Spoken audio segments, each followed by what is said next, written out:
Hello साथियों, Dwivedi classes में मैं वंदना पांडे आपका बहुत बहुत स्वागत करती हूँ। आज हम फिर हाजिर हुए हैं एक नई जानकारी के साथ में, और ये जानकारी जो है ये राजेंद्र शुक्ला जी से संबंधित है। अभी राजेंद्र शुक्ला जी ने विधानसभा अध्यक्ष जी के सामने एक स्वास्थ्य विभाग में भर्ती के लिए एक मुद्दा रखा है, और ये जो मुद्दा है आज उन्होंने जो उठाया है, तो स्वास्थ्य विभाग से जुड़े हुए लोग भी उनके पास में रीवा बार बार आके और भर्ती के लिए गुहार लगा रहे थे। और नीरज सर ने जब जाना शुरू ही किया था उस टाइम पर, मतलब राजेंद्र शुक्ला जी के पास में, तो उस टाइम पर स्वास्थ्य विभाग के भी लोग आते थे अपनी पीड़ा रखने कि भाई बहुत कम पद निकाले गए हैं हमारे लिए और हमारी भर्ती नहीं हो रही, जबकि इतनी ज़रूरत है डॉक्टर्स की, नर्स की, तो वो स्वास्थ्य विभाग इसकी भर्ती कर नहीं रहा है। तो आज अभी कुछ दिनों पहले, शायद अभी आप कुछ दिनों के अभी करंट की ही बात है, राजेंद्र शुक्ला जी ने विधानसभा अध्यक्ष के सामने ये वाली बात रखी है कि भर्ती शीघ्र अतिशीघ्र की जाएगी, और एक अल्टीमेटम भी दिया है अक्टूबर का। तो ये वीडियो दिखाने का एक मेरा जो औचित्य है ये इसलिए है क्योंकि आपको भी ये चीज़ें समझ में आना चाहिए कि कहीं ना कहीं देखिए, बार बार प्रयास करने से हार सामने नहीं आती, उससे सफलता ही सामने आती है। क्योंकि चींटी एक बार चढ़ती है, फिर गिरती है, फिर चढ़ती है, फिर गिरती है, लेकिन वो चढ़ना नहीं छोड़ती है, क्योंकि उसे मालूम है कि मुझे प्रयास करना है। तो उस चींटी से हमें सीखना है कि एक ना एक दिन हम भी सफल होंगे। और ये जीता जागता उदाहरण जो आज का पेश कर रही हूँ आपके सामने, कि आखिर वो वक्त आ गया, क्योंकि वो लोग भी कितनी मेहनत किए होंगे, रोज रोज गए होंगे और रोज उनसे अपनी पीड़ा जाहिर की होंगी, रोज गुहार लगाए होंगे, और आज उन्हें आखिर अपना एक कहा जाए तो उन्हें आज उन्हें सफलता मिल गई है, क्योंकि शुक्ला जी ने अपनी बात रखी। तो इस वीडियो के माध्यम से आप देखेंगे।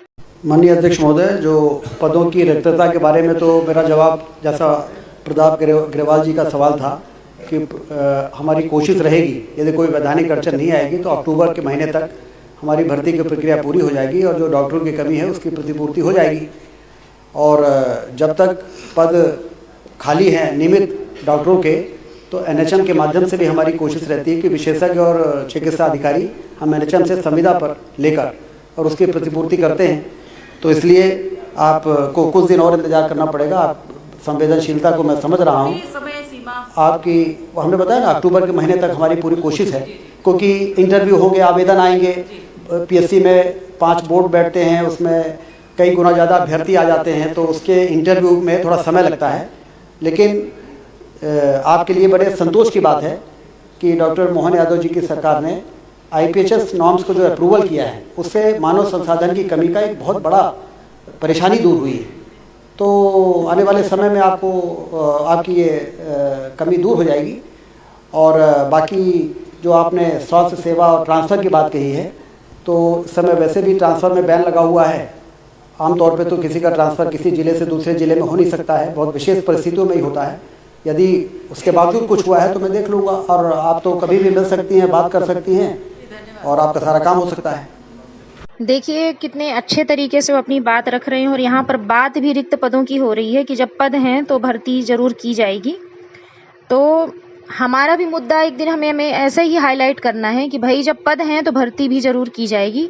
इसी विश्वास के साथ हमें प्रयास करते रहना है, और जल्द से जल्द रीवा का फिर से आगाज किया जाएगा। उसके लिए फिर से एक रणनीति तैयार की जाएगी और एक डेट सुनिश्चित की जाएगी, और इसमें ये जो भरोसा है ये आप सभी के साथ के लिए रखा गया है कि कहीं ना कहीं आप सभी लोग अपना सहयोग देंगे और रीवा के हम कार्यक्रम को सफल बनाएंगे। और एक न एक दिन वह दिन जरूर आएगा जब शुक्ला जी हमारी भी बात विधानसभा अध्यक्ष के सामने और दूसरे माननीय गणों के सामने रखेंगे कि भाई ये जो शिक्षा का जो विषय है बहुत ही गंभीर विषय है, क्योंकि इतने पद जब खाली हैं और हमारे योग्य और शिक्षित दो एग्जाम पास किए हुए शिक्षक आज सड़कों में भटक रहे हैं, अपने हक की मांग कर रहे हैं, तो वो जायज़ है, बिल्कुल भी नाजायज़ नहीं है।